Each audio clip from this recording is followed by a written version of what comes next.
بسم اللہ الرحمن الرحیم۔ آج کل سوشل میڈیا پر ہر دوسرے بندے کو ناصبی یا رافضی کہہ دینا بہت عام ہو چکا ہے، لیکن کیا آپ جانتے ہیں کہ ان الفاظ کی حقیقت کیا ہے؟ کیا صرف صحابہ کرام کا دفاع کرنے والا ناصبی ہے یا صرف اہل بیت کی محبت کا دم بھرنے والا رافضی ہے؟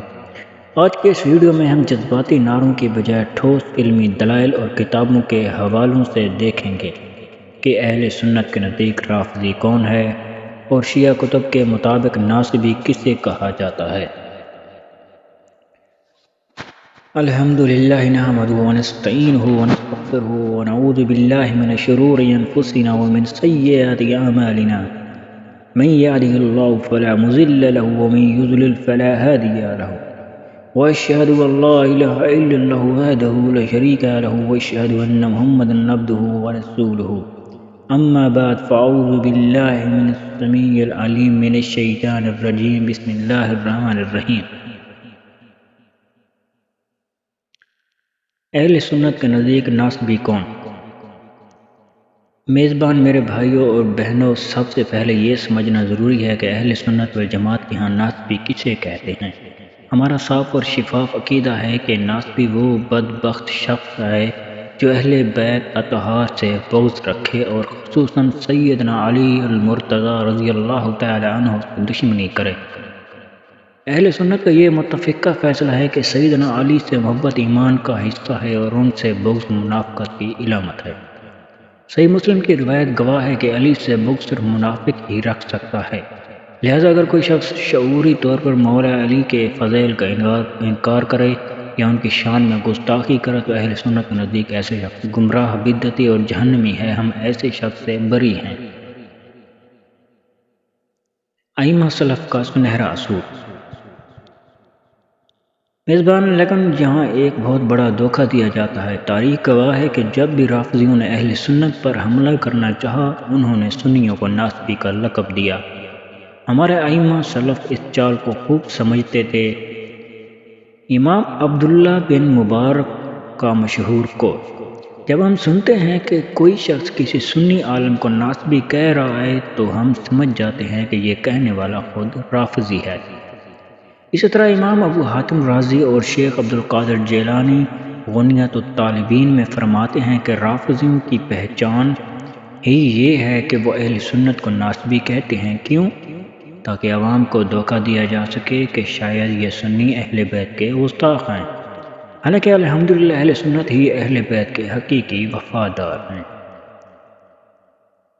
شیعہ کتب میں ناصبی کی خوفناک تعریف۔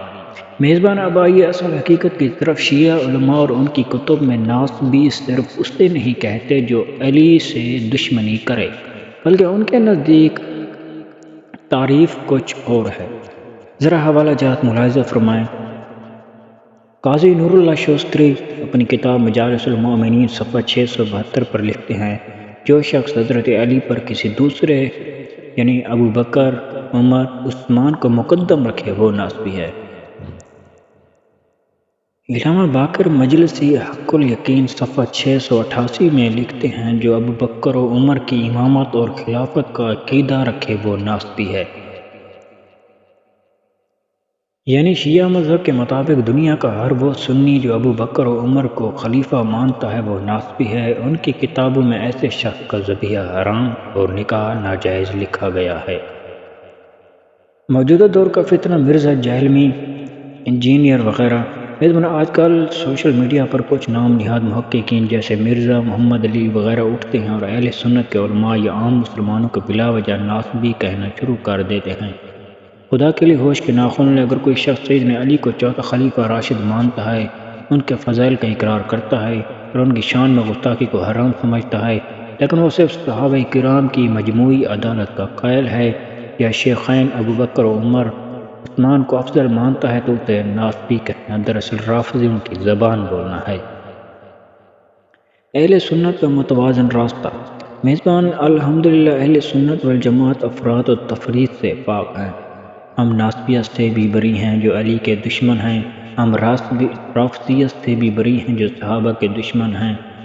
ہمارا راستہ اعتدال کا ہے۔